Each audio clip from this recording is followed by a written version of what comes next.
cómo disputamos el sentido de la democracia hoy, en este 2026. ¿Qué significa seguir sosteniendo la bandera de los derechos humanos? ¿Qué significa seguir pensando en esto de reinventar incluso la democracia? Y también tiene otra categoría la convocatoria, porque dice el flyer que ustedes les han compartido, pensar más allá de nunca más. También está el planteo del escenario jurídico, ¿no? La crisis, el escenario jurídico y el deterioro de la democracia. Y ahí vamos al primer puntito. Hoy nosotros somos testigos a nivel mundial. Hay un escenario geopolítico en donde vamos observando que empiezan con una ferocidad y una crueldad esto de seguir atentando al sistema democrático. Y si uno va revisando con el tiempo y va mirando hacia atrás y empieza a observar sobre todo el comportamiento del presidente del norte, Donald Trump, hemos visto muchos, hemos sido testigos de la intromisión del presidente de Estados Unidos en los procesos electorales de muchos países. Y hablamos de países como Honduras, hablamos de países como Ecuador, hablamos inclusive de nuestro país, ¿no? ¿Por qué decimos esto? Porque es importante tener ese escenario geopolítico y pensar esta estructura jurídica, también una estructura jurídica internacional en crisis, en deterioro. Porque esa intromisión del presidente Donald Trump, esta construcción del país del norte, no solamente es un atentado, no solamente es una erosión, no solamente van en busca de desgastar las soberanías de los estados, sino que también directamente significa desgastar a los sujetos democráticos, desgastar a los sujetos políticos. Deteriorar, buscar el deterioro, la intromisión de la soberanía de los estados, también significa la búsqueda, la caza de los sujetos colectivos democráticos. Por eso es importante tener presente ese escenario. Y si uno hace una correlación con la historia, la famosa Escuela de las Américas, en donde a partir de ahí se comenzó a diseñar este plan siniestro que también iba en busca y en las casas de las organizaciones sociales y de los movimientos sociales. En definitiva, siempre el atentado contra la democracia. Siempre eso, ¿no? Estados Unidos, en su construcción hegemónica, en su sentirse centro, necesita nutrirse y construir periferia. Y nos pone a nosotros como periferia. Como periferias débiles, como periferias a dominar, como periferias que nutren al sistema geopolítico y hegemónico de los Estados Unidos. Y es ahí en esas periferias donde nosotros volvemos a preguntarnos con mucha fuerza qué significa pensar más allá del nunca más. Hoy también vamos viendo, vamos observando que en el mundo hay una sensación muy fuerte de la pérdida de la seguridad. Hoy hemos sentido que el mundo ha perdido esa sensación de seguridad. Se nos han caído la seguridad. Y el presidente del norte, que juega a ser Dios, ha decidido romper con la estructura jurídica internacional. Ha decidido romper incluso con la OTAN, que podemos cuestionar mucho la OTAN, podemos cuestionar mucho los organismos internacionales, pero en definitiva, de alguna manera, mantenían la base de la construcción de la paz. Hoy eso está roto, no existe.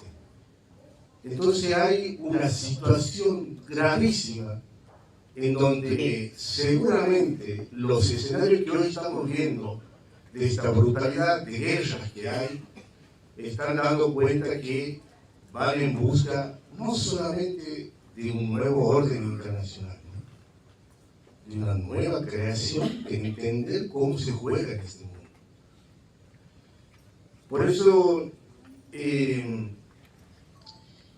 pensar esto de más allá del nunca más, también a nosotros nos desafía poder mirar, poder reconocer y poder también empezar a generar ámbitos y espacios para las nuevas generaciones.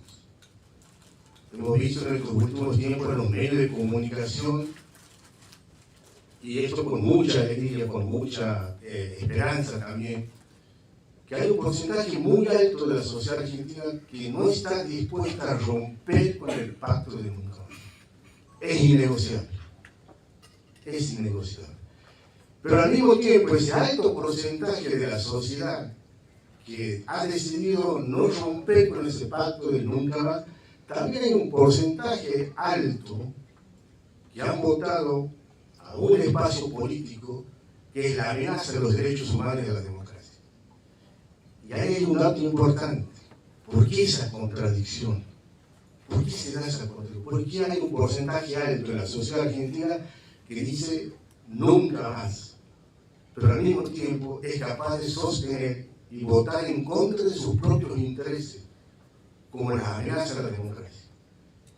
Y ahí está un dato para que nosotros sigamos con mucha claridad, con mucha inteligencia, con mucha dedicación, con mucha vocación, con mucha creatividad, llamados a ser desafiados de qué otras maneras más, de qué otros modos más, con qué otras estrategias más debemos nosotros construir un territorio político que siga sosteniendo las banderas de la democracia y los derechos humanos. No sé si a ustedes no les llama la atención, porque por lo menos en estos 2 años de gestión, la palabra, las categorías de derechos humanos es como si fuera que están en desuso. ¿No? ¿Cómo volvemos a instalar la idea fundamental de lo que significan los derechos humanos? Incluso hemos creído nosotros mismos que no tenemos el derecho porque nos han atacado tan fuerte que no sentimos o no nos sentimos legitimados de poder decir o de poder sostener. Hay un gran desafío entonces de repensar la democracia. Siempre que hablamos del nunca más, siempre que miramos la historia de los procesos militares, siempre es el atentado a la democracia. Y en ese atentado a la democracia es la casi la búsqueda del desgaste, de la erosión del sujeto democrático, del sujeto político. Pero aún más, nosotros estamos muy acostumbrados, los que venimos del campo popular, los que estamos en la construcción de la militancia, hablamos mucho del sujeto político, hablamos mucho del sujeto democrático. Pero también es necesario construir un sujeto económico, porque ahí también se define el modelo de país, el modelo de Estado. Hablamos mucho de la política, hablamos mucho de la democracia, pero también necesitamos nosotros tener una formación en nuestro sector, en el campo popular, de construir un sujeto económico que también sepa defender un modelo que signifique la inclusión de la mayoría, que signifique una economía que tenga que ver con sentido de justicia. Decíamos recién que no solamente hay una disputa geopolítica, hay una intención, con esto voy a terminar, hay una intención en la búsqueda de una nueva creación. No es la creación de un nuevo orden, ¿no? Es la idea de una nueva creación del mundo, de cómo concebir el mundo. Vamos a ir mirando nosotros también, aquí quiero poner este último elemento, que es importante también mirar, también revisar cómo se van utilizando ciertos discursos, ciertos relatos, cómo van apelando a ciertas categorías para justificar esta bestialidad de la destrucción de la humanidad. Hay un objetivo claro en esta idea de una nueva creación, que es que la sociedad termina, o que el mundo termine de entender que la historia de la lucha por la civilización de la humanidad ha fracasado. No hay que luchar por una sociedad más justa, más equitativa. Eso significa que lo que se va a imponer es la irracionalidad y no la racionalidad. Y en esta idea de este presidente del norte que juega a ser Dios, empiezan a utilizar estos nuevos relatos que a lo mejor para muchos son novedosos, para otros no, pero que es importante detectarlos. Hay una construcción teológica, religiosa, de cómo pensar el mundo. Por eso no solamente se trata de un nuevo orden mundial, van en busca de la creación en las subjetividades del mundo, de que ellos vienen a crear un nuevo mundo. Y no es desde la razón y no es de la civilización. ¿Por qué Donald Trump juega a ser Dios? Porque hay un primer ministro israelita que también juega a ser Dios. No es casualidad. Y detrás de ese juego, detrás de ese relato, es donde van entrando la comunicación, va metiéndose en la subjetividad de la gente y van buscando legitimar que lo que están haciendo es correcto, es justo, es bueno. Donald Trump juega a ser Dios y lo ha dicho en muchas oportunidades. Esto de pensar una nueva creación, fíjense que van en la búsqueda de un génesis. Es lo que les digo, ¿no? Van en busca de un nuevo génesis. Está hablando en sentido bíblico, ¿no? Fíjense todos los discursos, los relatos de Trump, de Netanyahu, todos los discursos, los relatos, las interpretaciones bíblicas, teológicas que hacen. Van en busca de un nuevo génesis. Si el primer génesis bíblico, esto es un análisis político, no estamos haciendo. El primer relato del Génesis le dice Dios al hombre que se haga cargo de la creación, que domine, que gobierne a las aves del cielo y a las fieras y a las bestias, que gobierne. Esta nueva lógica de Génesis, de la nueva creación de este mundo, es a la inversa. Son las bestias las que nos quieren gobernar. Son las bestias las que quieren llevar adelante el sentido de por dónde va la creación. Por eso pensar más allá del nunca más también significa que podamos nosotros tener los espacios de interpelación, de mirar un poco más también de cómo esto va jugándose y va dinamitando la subjetividad de las personas. Después tenemos muchos espacios, muchas iglesias, muchos espacios religiosos que terminan de justificar esta atrocidad. Por eso el golpe del 76 es cívico, es militar, es especial. También.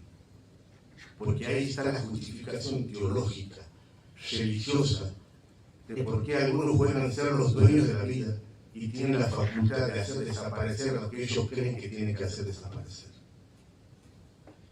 Es importante también poner este debate en la mesa de la discusión, porque estamos teniendo al frente situaciones, escenarios, donde lamentablemente muchos espacios religiosos terminan de legitimar y de justificar las atrocidades del pasado y las atrocidades que hoy estamos viviendo, porque en última instancia terminan diciendo que Dios lo quiere así. Y es peligroso, y hay que desenmascararlo. El nunca más, la memoria, son categorías políticas, jurídicas. La memoria es política, la memoria es jurídica. Es política porque estamos los actores, es política porque es el pueblo la que va a seguir sosteniendo esa bandera del nunca más y de los derechos humanos. Es jurídica porque no debe olvidar la pretensión del horizonte de justicia que busca siempre la política. Nosotros necesitamos seguir sosteniendo, animando, promocionando a las nuevas generaciones que por suerte vamos viendo que también en su construcción de imaginario están en contra de las atrocidades, de los atropellos y de la violencia. Pero hay que estar atentos en los discursos, en los relatos, en las construcciones de imaginario que se van bajando. Acostumbramos a trocear la historia. En procesos totalmente separados, el proceso militar, la democracia, y parece que cada cosa sucede siempre de nuevo. Y en realidad, por lo menos en lo que me toca vivir a mí, ya en bastantes años, no he visto hasta ahora muchas cosas o demasiadas cosas nuevas. Lo nuevo es el envoltorio, el discurso con el que nos presentan una receta muy vieja. Y en ese sentido yo creo que pensar más allá de nunca más tiene que ver también pensar con qué democracia o qué democracia queremos. Bueno, nosotros mencionamos la democracia como si fuera una sola y como si hubiera una democracia en algún lugar al que nosotros tenemos que llegar. Y en realidad la democracia es algo que se construye todos los días. Se construye con el debate, se construye con la lucha política, se construye militando permanentemente. Yo no creo que haya una democracia, hay muchas. Ahora, lo que nosotros tenemos que definir ya, porque antes la lucha era dictadura o democracia. Y después de las dictaduras aceptábamos o aceptaríamos cualquier democracia. Pero bueno, han pasado 50 años o un poquito menos. Y quizás el tema de esa democracia no se ha debatido lo suficiente como para, en el sentido de dar participación a todos. Nosotros creemos que la memoria, como vos expresabas, es y ha sido para nosotros una herramienta política. Una herramienta política en el que pretendíamos construir, y pretendemos, porque lo seguimos haciendo, desde el recuerdo de nuestras luchas anteriores a la dictadura militar, una sociedad y una democracia con justicia y fundamentalmente con verdad. Es esa la democracia que nosotros pretendemos. Y en ese camino levantamos la bandera de los derechos humanos porque pensábamos que era la forma de ir abriendo ese espacio, no solamente para obtener la justicia y la verdad en el caso de lo que pasó con la dictadura cívico-militar, sino también de ahí en adelante. Y creo que esa lucha fue abriendo espacios que fueron muy importantes para nuestra sociedad, en el que se fueron generando nuevos derechos, nuevos espacios políticos, nuevos debates. A pesar de todas las trabas que tuvo durante todo este tiempo, porque también hay que pensar que si bien nosotros avanzamos, ellos también estaban avanzando, o por lo menos acumulando a lo largo del tiempo, porque en esa democracia que fuimos construyendo hay cosas que lamentablemente no cambiaron desde la dictadura militar. No cambiaron en lo económico, no cambiaron en lo político, y no cambiaron, hubo cambios muy importantes, pero no cambió algunas cosas que son esenciales. Si hoy miramos, nosotros hablamos de ser sujeto económico. Nosotros seguimos manejándonos con la ley financiera que modificó Martínez de Oz en el año 77, y que fue la base sobre la cual se construyó o se erigieron sectores financieros que son hoy los que condicionan la economía de todo el país. Por supuesto, aliado con intereses extranjeros. Entonces, yo creo que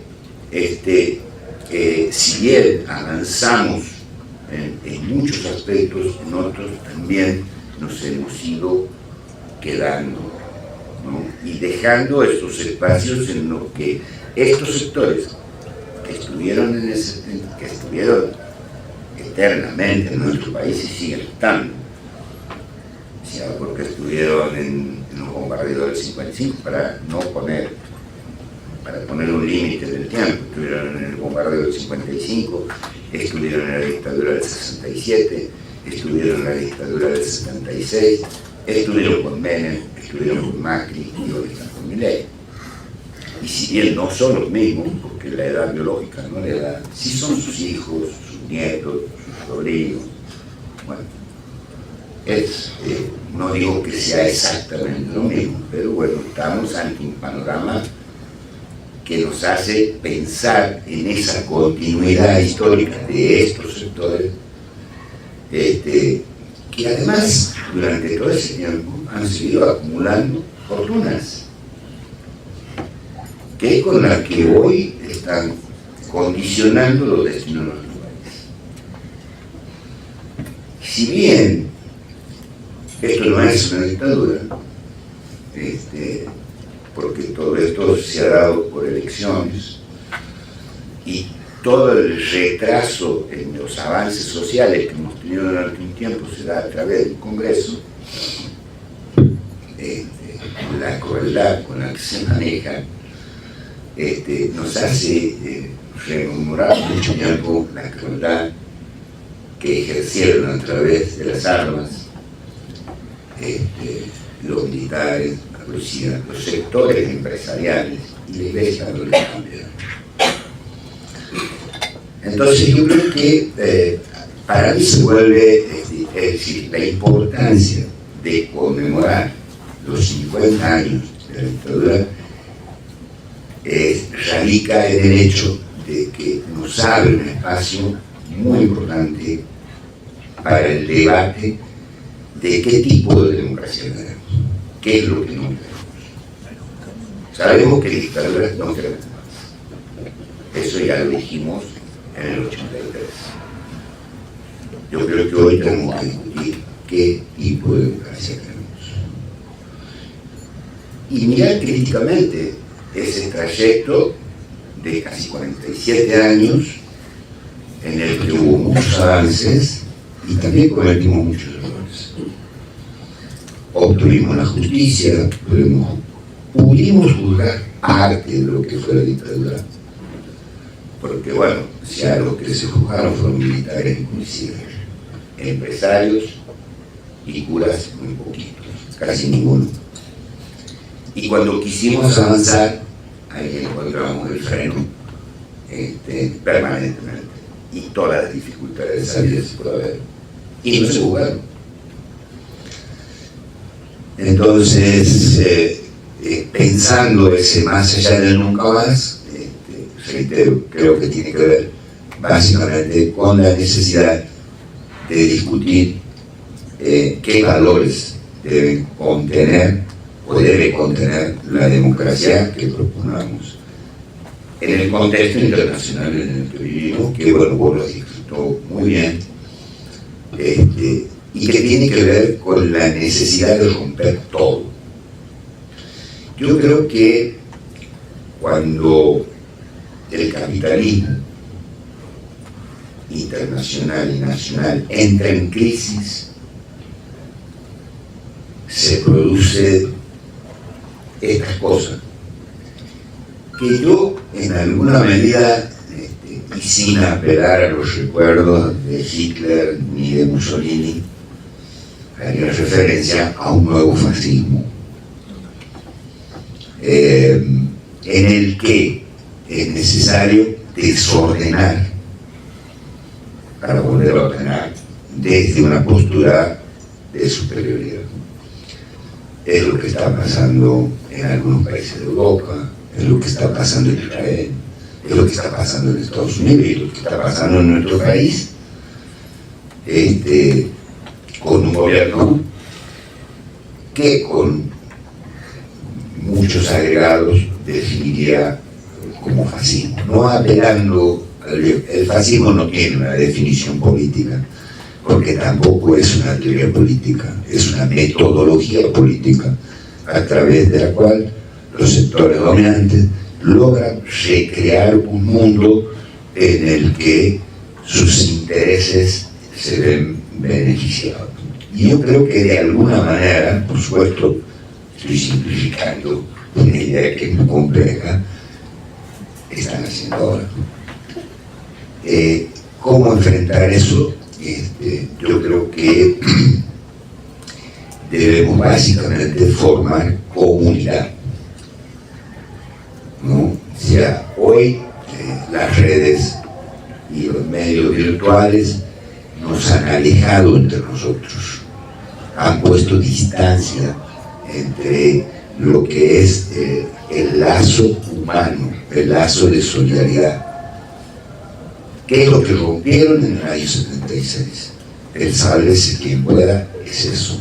Y que hoy lo refuerzan con el discurso que se transmite a través de redes, que nos encierra en un mundo en el que el cara a cara deja de ser importante.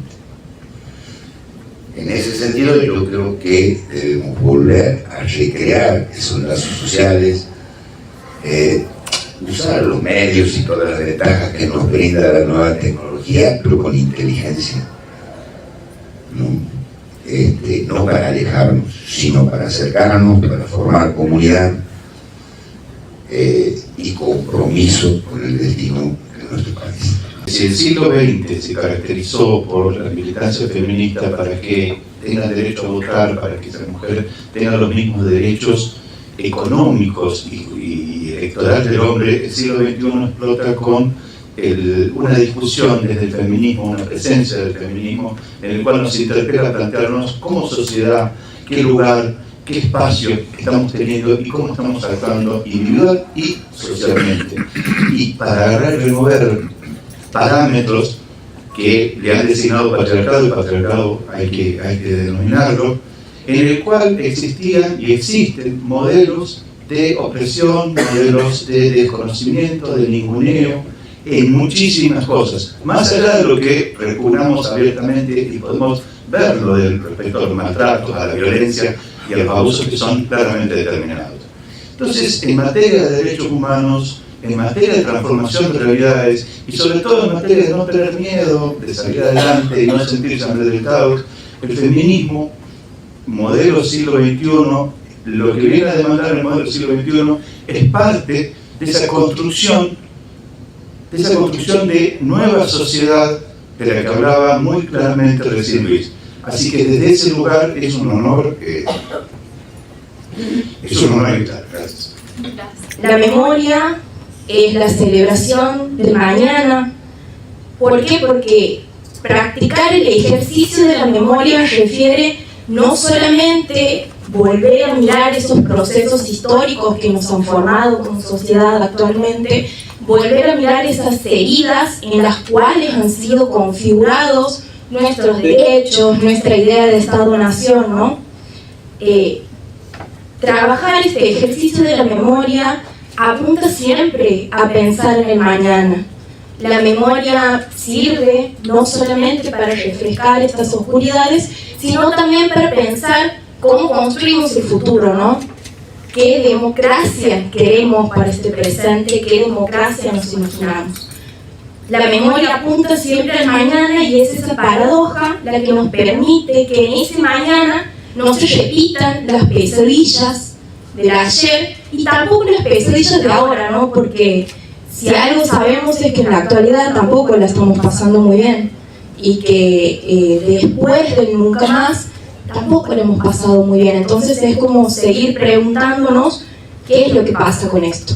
Si la memoria entonces es la pregunta y la celebración por el mañana, cómo construimos nuevas alegrías, cómo conquistamos a partir de esas alegrías nuevos derechos. ¿Qué son las alegrías como pueblo? Que todos y todas podamos acceder a los mismos beneficios, ¿no? Que todas y todas podamos tener el tiempo de poder disfrutar nuestra vida, de sentarnos a reflexionar sobre nuestro pasado y a pensar en el futuro también. Entonces, la pregunta por el hoy, si hablamos de memoria, es ¿qué hacemos con el presente que nos toca? ¿En qué invertimos nuestro tiempo? ¿A qué cosas son las que le damos importancia? Y como militantes sociales, feministas y populares, a las cosas que le damos tiempo e importancia justamente es a la práctica militante, que es la que nos ha conseguido todos los derechos que hoy tenemos como sociedad. Que si bien nos quejamos, que el colectivo no llega porque está cortada la verano, bueno, ahí se están cocinando los nuevos derechos, se están defendiendo los derechos que el gobierno de hoy tan pampeantemente busca derrotar. Desde la lectura feminista, desde la perspectiva de género, que es la que nos permite hoy tener un lugar aquí, como bien decía el compañero, podemos decir que durante la dictadura las mujeres secuestradas han sufrido formas muy específicas de violencia. Simplemente por ser mujeres, como ya todos sabemos, el terrorismo del Estado se ha construido mediante la práctica de la tortura. Secuestros, apropiaciones, golpes, escarcelamientos, violaciones. Lo que hoy, gracias al feminismo, podemos entender como violencia sexual. La violencia sexual es ese ensañamiento que se ha dado en la dictadura cívico-militar, especialmente sobre los cuerpos de las mujeres militantes, o sea, sobre los cuerpos que hoy representamos nosotras y muchas de compañeras que están aquí hoy sentadas. La violencia sexual, dice Rita Segato, no es solamente un sometimiento físico, es también un disciplinamiento moral. Cabe aclarar que desde los feminismos entendemos y sabemos que estos delitos no han sido condenados como tal, ni tratados con la especificidad que esto refiere. También entendemos, por supuesto, que denunciar la violencia sexual es una práctica feminista, pues es lo que hacemos todas las compañeras cuando salimos en cada fecha conmemorativa a exigir por nuestros derechos, no solamente por las compañeras asesinadas, sino por cómo es que queremos el mundo, ¿no? Y cómo miramos a este mundo.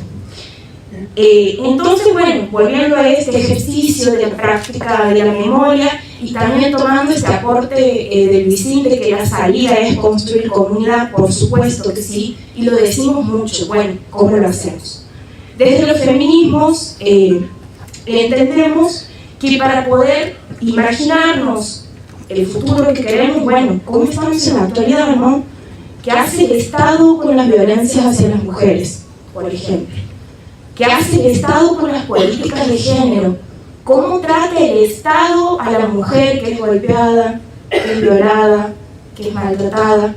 ¿Cómo tratamos cada uno de nosotros a aquellas mujeres y cómo reaccionamos cada uno de nosotros y nosotros hacia la violencia de género? Pienso que pensar desde el nunca más es también mirar cómo estamos en la actualidad y cómo viven el día a día las mujeres santiagueñas, las mujeres argentinas, las mujeres latinoamericanas.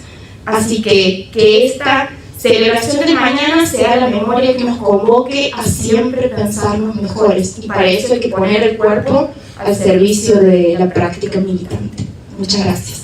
Y primero se me ocurre, como en este marco de que estamos hablando juntas, quizás hacer la práctica de responder la pregunta que hace Sofi de cómo construimos la memoria. Yo hace muchos días, sobre todo desde el 24 de marzo de este año, donde hemos cumplido 50 años del día en que se declara la dictadura cívico-militar en Argentina, me planteo cómo construimos la memoria, y esta pregunta me vuelve a hacer pensar en eso, y yo creo que hay una respuesta muy clara para nosotros como militantes, pero ¿por qué no también como ciudadanos, ciudadanas, que tenemos que construir la memoria? Para mí, y creo que para un colectivo muy grande, desde la conciencia social, desde la conciencia de clase, desde la conciencia de género, desde la conciencia en discapacidad, en neurodivergencias, en todos los ámbitos que hoy están siendo severamente atacados por este gobierno. Para mí la memoria se construye con conciencia. Y la conciencia es hacer la práctica constante de mirar a quien tenemos al lado para poder mirarnos también a nosotros mismos. Olvidarnos de este planteo tradicionalista que nos vuelven a presentar con este especie de envoltorio New Age que tienen, donde nos presentan solo a la familia como importantes, solo a nosotros como individuos que tienen que salir a pelear con este mundo y bancársela ante todo por una especie, ¿cómo le dicen? La pesada herencia, que no tiene nada que ver con nosotros como ciudadanos en todo caso, ¿no? Creo que es muy fuerte el individualismo que hoy nos sopesa y nos imponen, pero también es muy fuerte porque es muy difícil en un sálvese quien pueda no mirar para adentro cuando falta la comida, cuando falta en el día a día, a mí sin ir más lejos, voy así con esta ropa bonita, el dinero para comprarle los pañales a mis hijos. Entonces, creo que aún así falte mucho hacia adentro, es importante, importantísimo mirar al afuera, mirar al lado, porque eso que vivimos nosotros en nuestro día a día lo viven muchos más. Y si no nos apoyamos en esos muchos más, jamás vamos a poder construir una democracia que sea participativa, que tenga esta índole comunitaria que deseamos tanto. Y que muchos, por decirlo de alguna manera, predicamos. Creo que es muy importante, como decían los compañeros, mirar en todos los ámbitos de lo que sucede, qué es lo que sucede y preguntarnos cómo cambiarlo. Para mí es fundamental cambiarlo con el de al lado, para mí es fundamental cambiarlo no desde nuestros hogares, como nos han dicho siempre, sino en la vereda con el vecino de al lado, en el kiosco, en los almacenes, en todos los lugares que habitamos. Y capaz que me voy a poner la memoria en un lugar muy del ciudadano de a pie, pero es que siento que es donde más se ha perdido la memoria por este dolor constante de lo que nos falta. Entonces me parece súper importante apoyarnos desde ese lugar en una memoria y en una construcción de memoria colectiva para poder salir adelante y salir de esto en algún momento. ¿Y por qué pasó? Porque pasó mucho más que el simple tomar el poder y derrotar a un adversario. Por eso obviamente no es una guerra. En una guerra no se secuestra a la noche, no se tortura, no se viola a las personas como se lo hizo sistemáticamente, no se arroja personas vivas desde los aviones. Eso no es una guerra. ¿Por qué se hizo ese plan de amedrentamiento? Palabra que han usado, creo que las chicas, específica. ¿Por qué se hizo el amedrentamiento? Que no solamente fue, por supuesto, en las violencias que se conocían en ese momento, que se aceptaban, sino también vista hoy desde la perspectiva de género, la violencia, la distinta violencia sexual que hubo. Porque obviamente lo que se pretendía es un disciplinamiento de las juventudes, un disciplinamiento de la sociedad, de modo que la paliza, la cagada que hayan pegado, sirva de aprendizaje, perdón la expresión. Que sea tan fuerte que todos se acuerden de qué pasó cuando se atrevan a cuestionar el sistema, cuando se atrevan realmente a cuestionar a los que mandan. Y hay cosas que quedaron, como recién decía Luis, por ejemplo, la ley de entidades financieras, como muchísima otra normativa, entre otras cosas. Pero esencialmente, lo que quedó de alguna manera también es el miedo a enfrentarse a cambios sociales, a cambios fuertes. El acuerdo político para vivir en democracia que se hizo a partir de la multipartidaria y el consenso que ha significado de Nunca Más representan un punto de partida. Realmente recién se lo dijo clarito. Entonces, nosotros entendemos por qué pasó. Nosotros entendemos el proceso de segmentación de la sociedad que se intentó hacer. Nosotros entendemos que el Nunca Más es un punto de partida, que el después del Nunca Más no es un después, sino es una construcción. Entendemos y compartimos que estamos ante una construcción, que las democracias se construyen. Se construyen porque no existe un ideal democrático único, ni tal democracia es. Porque hay democracias en las que existe monarquías, estoy hablando de parte jurídica, hay democracias en las que existe parlamentarismo, pero también hay democracias en las que existe otra forma totalmente distinta de asumir la propia identidad del ciudadano. Y que el ciudadano es en tanto que es con otros. Y creo que eso se parece mucho más a las democracias, a las menos a las que nosotros proponemos, que es esa democracia que se construye en comunidad. Todo esto estoy simplificando, tratando no de simplificar, sino de achicar lo que se ha dicho en pocas palabras, como para que quede conceptual esos conceptos. Y esa democracia que se construye junto con el otro parte de entender qué cosas queremos cambiar. ¿Por qué? Porque lo que se preguntaron y lo que se venían preguntando las distintas generaciones que fueron golpeadas para después amedrentarnos a todo el resto, es lo que los indignaba de la sociedad en la que vivían. Lo que indignaba a alguien para cambiarlo. ¿Qué nos indigna hoy? ¿Qué cosas realmente nos sacan de quicio? Hoy, el movimiento feminista lo ha dejado muy claro en todos estos años de lucha. Y por eso además creo yo que se han podido construir y tener una identidad propia más allá de siempre diferencia de tono, de color, más violeta, menos violeta, violeta claro, violeta oscuro. Existen las diferencias porque siempre van a existir. A lo largo de la vida hemos visto que siempre existen esas pequeñas diferencias. Pero queda claro el objetivo. Entonces nuclea un colectivo que va más allá de las diferencias de tonalidad que tiene. Ese colectivo que pretende modificar una realidad de una sociedad que naturaliza el rol de prebenda, de privilegio que teníamos o que tenemos los hombres, seguimos teniendo en la sociedad. Y en esa lucha va toda una serie de batallas. Ahora bien, ¿qué cosas aparte de esta, que está quedó perfectamente clara, qué otras cosas nos indignan de los que estamos acá presentes? ¿Qué vamos a cambiar? Muchos de nosotros hemos trabajado políticamente a lo largo de las últimas décadas, trabajando para una sociedad en la que creemos, y en la que creemos que estamos mejor acá en la provincia, por ejemplo. Y no voy a sorprender a nadie con mi posición política, pero que vamos a creer que estamos perfectos, que estamos geniales, que estamos bien y que esta es la mejor provincia posible. No, hombre. Hay que cambiar cosas, hay que mejorarlas, hay que seguir construyendo, porque si no nos cuestionamos, si no trabajamos en ese cuestionamiento y si la provincia no está en condiciones de escuchar, ¿a dónde vamos a llegar?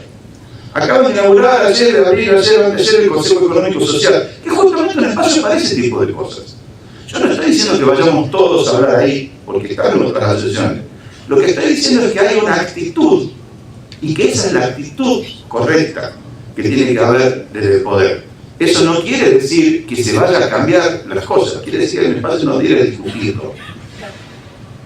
Ir a discutirlo y aprovechar esos espacios, aprovechar la calle que acaban de aclarar, aprovechar las luchas, las marchas, aprovechar esos espacios. Pero, ¿qué vamos a ir a llevar?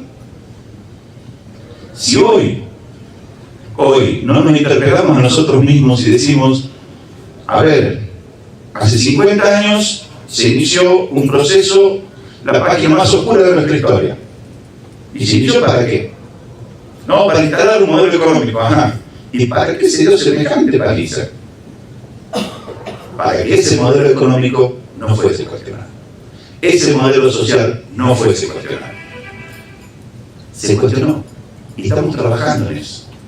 No nos queremos. En la charla que venimos dando en el colegio secundario, estamos diciendo a los chicos también lo mismo.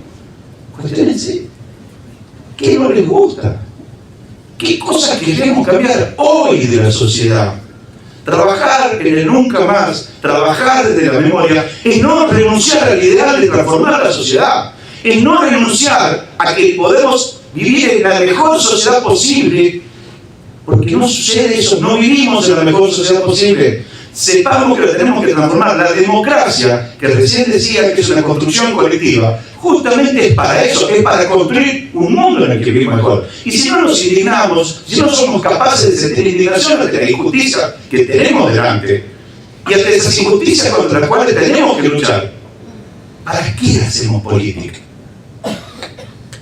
Habrán triunfado entonces en el amedrentamiento y habrán triunfado en ese destino manifiesto en el que se sienten algunos que dicen que es la voluntad de Dios.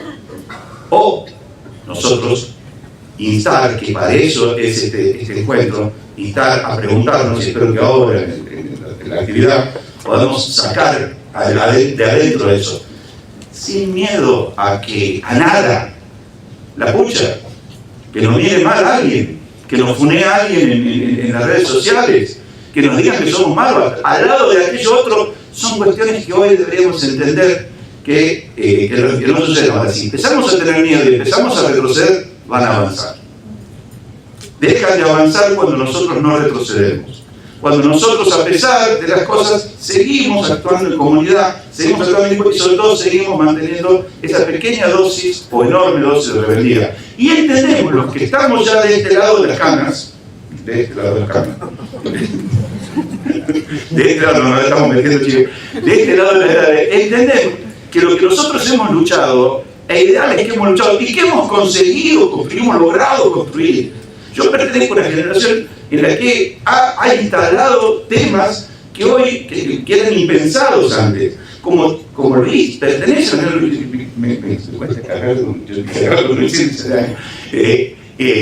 pertenece a una generación que también ha instalado temas. Y la nueva generación que ha instalado temas del feminismo, pero también ¿qué otros temas van a instalar?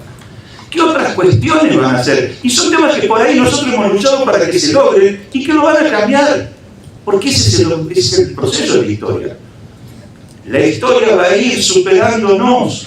El motor de la historia, el motor del cambio de la historia, significa que lo que hoy creemos bueno, dentro de unos años tiene que ser derivado por algo mejor.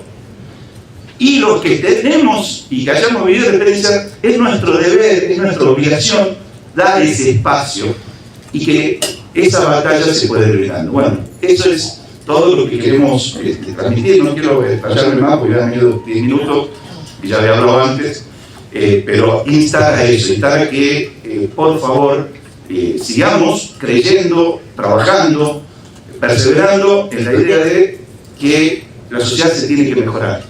Y la mejora de la sociedad no se va a hacer desde arriba. Quien tiene 4 haces jamás va a pedir que se reparta de nuevo. La reforma nace de quienes sentimos la indignación por la injusticia y de quienes son víctimas de esa injusticia. Y en ese sentido, no nos quedemos callados y luchemos para cambiar esa realidad en comunidad, y lo voy a decir claramente, en esa democracia que queremos, que es una construcción democrática que hacemos todos los días desde la práctica militante y desde la construcción de la conciencia. Me pareció muy acertado el concepto. Muchísimas gracias. ¿Cómo construimos comunidad? ¿Qué significa construir comunidad? ¿No? El tema de la memoria, que las compañeras también hablaban, ¿no? Punto de partida, construir comunidad, pensar esto de la memoria, pensar esto de cómo vamos reinventando las democracias. No hay una democracia, decía Luis. Ponemos esto a consideración para que nos tomemos 5 minutitos, podamos en el grupo poner o una consideración, o una pregunta, o una amplificación, una tensión, ¿verdad? Tensionar también con la mesa, con entre nosotros. Y la idea es que después, obviamente, podamos ponerlo en consideración y podamos seguir enriqueciendo este debate.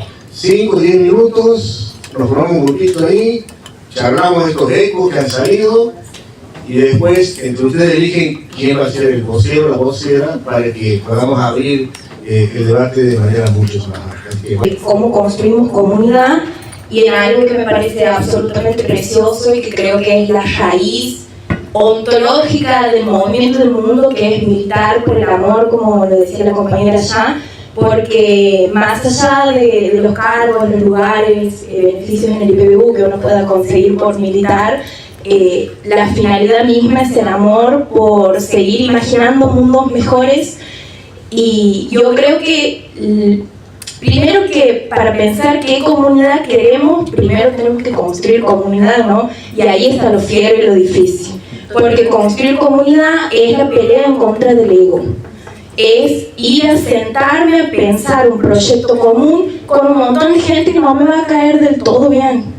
O sea, nosotros con nuestro colectivo chiquito somos 20 y a veces nos queremos agarrar de los pelos, porque el otro no es malo ni distinto, es otro. Y las cosas que nos atraviesan son como diferentes, pero pienso que para construir comunidad tenemos que atravesar la incomodidad de ver un proyecto común con personas que no nos van a caer del todo bien quizás, pero que hay un fondo, una finalidad que nos tiene que unir al fin y al cabo. Después, en esto de los líderes, yo creo que los liderazgos hoy están muy vacíos porque la política partidaria ha dejado de representar al pueblo, ¿no? Como que los problemas que ellos discuten no hacen parte de nuestros problemas cotidianos, no sé. Ellos no ven las calles no asfaltadas, la falta de agua, la falta de procesos educativos en ciencias sociales en las escuelas, ¿no? Esto que decía la Sabri, queridísima fundadora del espacio Coyuyas. Yo pienso que los líderes del mañana tienen que saber hablar con los niños. Ahí está la verdadera revolución, romper este sistema adultocéntrico occidental, pensar en cómo hablamos con los niños de las cosas incómodas y difíciles. Y una vez más, el feminismo adelantado, la educación sexual integral, no solamente nos invita a mirar y pensar cómo son nuestros procesos reproductivos y biologicistas, sino a pensar cómo son las sociedades actuales, cómo han sido las sociedades ayer, nos invita a hablar con la infancia. Y también pasa que la casta política, ¿no? La de ellos, pero también la de nosotros, hablan en un lenguaje que no los entiende nadie. No los entiende nadie. Entonces, bueno, hablemos en criollo, cuáles son nuestros problemas, cuáles son las cosas que podemos resolver en la inmediatez, qué podemos proyectar para el futuro, y en el mientras tanto, y tratemos de aguantarnos, porque si queremos pensar qué comunidad queremos, primero tenemos que romper el ego y entender que el otro no es igual a mí, pero que eso no lo hace mal a la persona, a no ser que siga bancando este gobierno de ultraderecha y fascista después de lo que ya nos ha mostrado, ¿no? A los que lo han votado antes los perdonamos, pero a los que siguen sosteniendo esto ya es como medio inaguantable. Nada más, eso. No sé si han podido ver el documental o el video que grabó el Gobierno Nacional ese día de 24 de la mañana. Y por eso, bueno, en el momento decíamos al principio aquí que la memoria, nuestra memoria del 24 de marzo, es una memoria política y jurídica. Hay que repolitizar la memoria. Y hay un intento muy fuerte, porque también hablaba la Victoria, de todo lo que implica este mundo del efímero de las redes sociales. Hay un intento muy fuerte de que la memoria sea trabajada de la neurociencia, la memoria del 24, ¿no? De la neurociencia. La memoria es jurídica y es política. Si la memoria pierde esos dos elementos centrales, pierde el horizonte de justicia. Y perdemos la chance y la posibilidad de seguir haciendo reparación histórica. Hablando de reparación histórica, mi hermana ha hecho una reparación histórica. Y lo otro, lo último, siempre que nos encontremos y nos podamos juntar y que podamos anteponer la voluntad de vivir, la ganas de vivir, la voluntad de la vida que se antepone frente a toda amenaza de muerte, esa es la razón de la comunidad. Y esa comunidad es política también, porque para defender la vida frente a la amenaza hay que tener instrumentos, hay que tener estrategia, hay que tener articulaciones, proyectos. La comunidad es política. Y hay que disputar a las otras comunidades también que se presentan como comunidad, a la deportiva, a la religiosa, todas hay que disputar en el sentido que es político.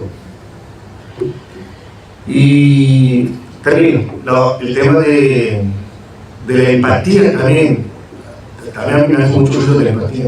Muchos hablan de empatía, tenemos empatía. No hay empatía si no hay conciencia social. Aquí los compañeros hablan de la conciencia social. No existe la empatía si no hay conciencia social. Porque terminamos construyendo una empatía del individualismo y una memoria de la neurociencia también individualista. Hay que repolitizar la memoria, hay que repolitizar las escuelas, hay que repolitizar las comunidades. Hay que entrar en los espacios de educación, hay que entrar. Por eso también en el sistema educativo está la educación no formal. Y hay que entrar.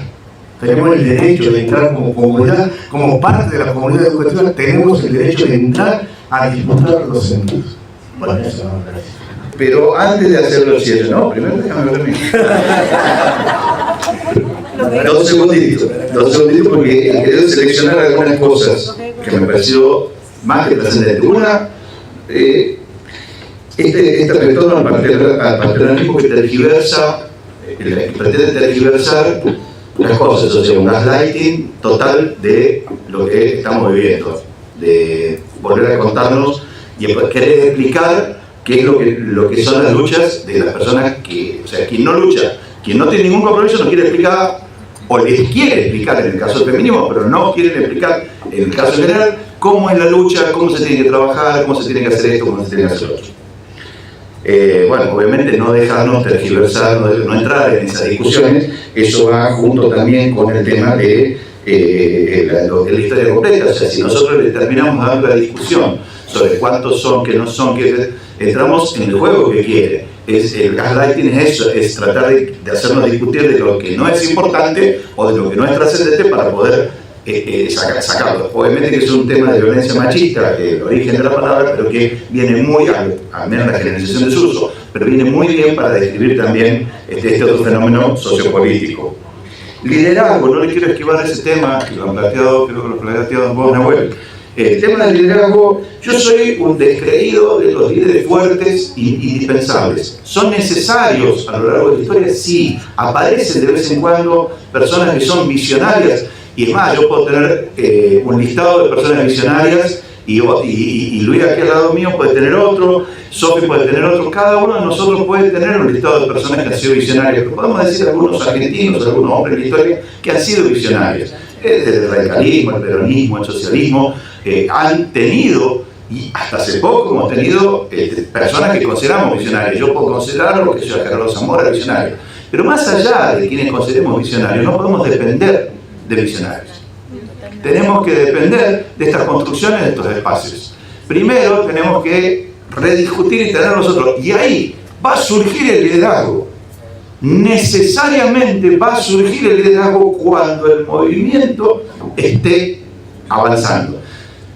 Ese liderazgo se va a construir y se va a elegir. Obvio que si aparece alguien que tenga una visión por determinadas circunstancias de la vida, porque realmente tiene ese carisma o esa actitud, perfecto, genial. Pero si no aparece, no hay que asustarse. Mientras exista el movimiento y la lucha y el espíritu de comunidad se siga construyendo. Otro tema que realmente lo que dijiste de la niñez es casi una descripción de lo que yo he tratado de hacer con mis hijos, así que no puedo coincidir más en tratar de transmitir los hechos y estar dispuesto a escuchar las preguntas y responder las preguntas cuando las preguntas surjan, sin empujar, porque además cuando uno empuja demasiado de un lado por una cuestión pendular, va una resistencia del otro. En cambio, cuando se muestra el escenario, la indignación surge sola. Y por eso yo hablaba de indignación. Recién hablaba del movimiento guevarista. Bueno, la palabra indignarse ante la injusticia es muy conocida como una frase, un eslogan que decía hace rato, y esa indignación es la que nos lleva a reconocer y a luchar contra el efímero. Aquellas cosas que nos indignan en la profundidad. No necesitamos estar 3 segundos y retener la atención ante los 3 segundos para entender lo que algo nos indigna. Y nos indigna más allá de los 3 segundos. Entonces estas cosas que hoy nos indignan de la sociedad, hemos hecho cuestiones generales, pero la violencia contra las mujeres es una cosa que sucedió claramente acá. Pero hay una indignación también entre la violencia contra animales. Y así como hace rato señalaba que otras subjetividades tenemos hoy, en donde las luchas de las mujeres en aquel momento no eran tenidas como algo principal, este otro tema también es soslayado. Sin embargo, es un tema que indigna. Y puede ser eso un indicador de conciencia social, un indicador de preocupación por el otro, un indicador de muchas cosas que tiene que ser también incorporado, desde mi punto de vista, no como un eje central. Díganme lo que quieran, pero es un tema que masivamente, y todos los que tienen menos de 40 años lo saben, hay una enorme cantidad de gente que se siente interpelado y que se indigna ante esta situación. Y es parte de las cosas en las que se tiene que nombrar. Por supuesto que hay otras prioridades, diremos. Nuevamente, voy a tu frase, a la importancia de la frase de actuar con absoluta apertura, con lo que vos también dijiste, de actuar con apertura y dejar el lugar adentro de todos, excepto aquellos que obviamente defienden lo indefendible, defienden la violencia, defienden la exclusión. O sea, la tolerancia a todos, menos al intolerante. La democracia para todos, menos para el enemigo de la democracia, para el fascista. Bueno, y no asustarse si hay alguno en nuestro grupo que lucha, porque siempre va a haber alguno. Siempre va a haber alguno. No nos asustemos que haya alguno que no piensa o que tenga algún gesto que no sea los mejores. Seguramente esa falta de ese gesto no es el equivocado uno. Y me encanta lo que dijiste en el sentido de qué subjetividades nos definen hoy día. Y por último, ya está. Iba a hablar de la conciencia de clase, pero ya lo han conversado recién. Decir que estoy muy orgulloso de haber, como presidente del Centro de Estudio, de haber recibido y de haber escuchado todo lo que han dicho hoy día, todos ustedes, los integrantes de la mesa y todos ustedes. Pero creo que el cierre tiene que ser de Luis, que por supuesto le queda poco para decir, porque me va a decir eso, pero siempre tiene mucho más adentro. Muchísimas gracias a todos. Bueno, a mí me parece que son momentos muy importantes por lo que atraviesa nuestro país, en el sentido de que hay muchas cosas que están en riesgo. O sea, hay muchas cosas que debemos cuidar, que deben ser objeto de nuestro interés, en el sentido de que están definiendo un futuro del que nos va a ser muy difícil volver.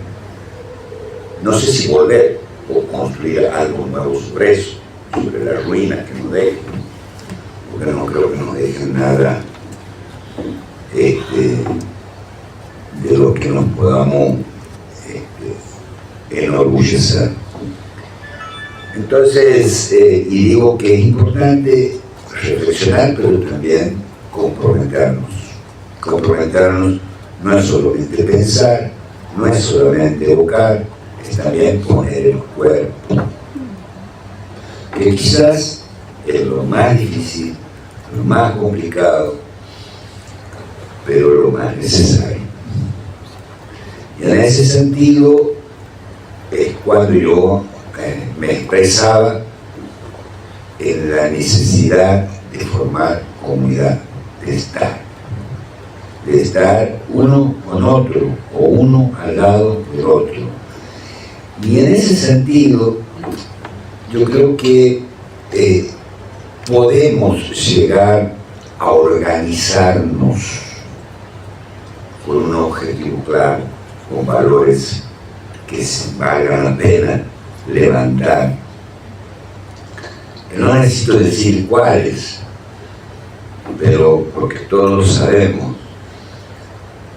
pero que básicamente nos permitan sentirnos como eso. ¿Y qué es lo que nos va a llevar? Quizás, no sé si no a necesitar un líder, es muy posible que lo necesitemos en algún momento, alguien que encabece, que que esté al frente. Pero en la medida que sepamos construir entre nosotros, desde abajo, porque eso va de abajo hacia arriba, nunca viene de arriba hacia abajo.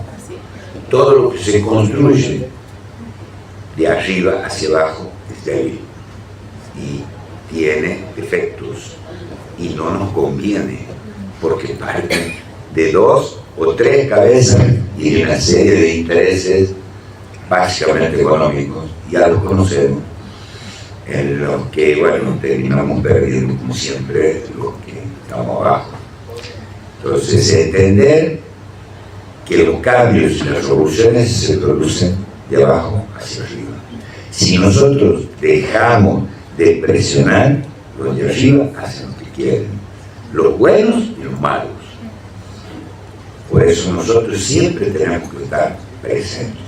Y el lugar nuestro son las calles, estos espacios, la educación básicamente, que últimamente está bastante abandonada.